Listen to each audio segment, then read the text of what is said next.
j'ai envie de dire que ça a commencé par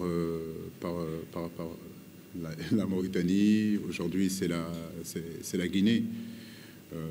Tout le monde comprend et peut comprendre en réalité la double nationalité d'une personne, d'un joueur.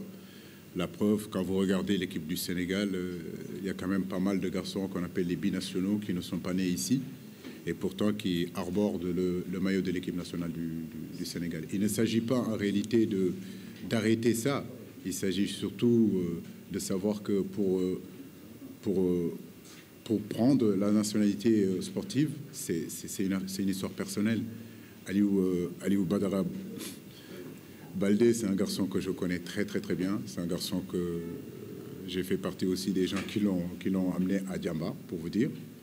Donc j'ai eu à discuter avec lui avant même qu'il prenne cette décision.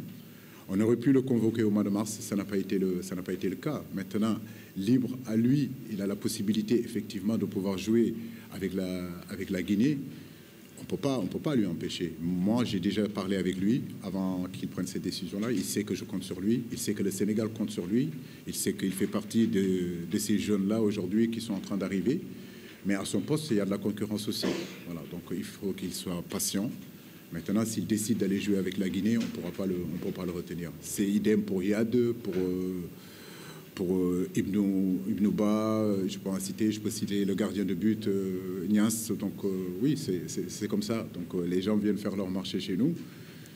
Mais comme j'ai envie de dire, c'est qu'on ne peut pas empêcher ces garçons-là, en réalité, de décider de leur sort. Nous, on les a formés. Ils ont joué avec nos petites catégories. Maintenant, avec l'équipe A, c'est vrai que la concurrence est quand même assez intense. La concurrence, elle est énorme.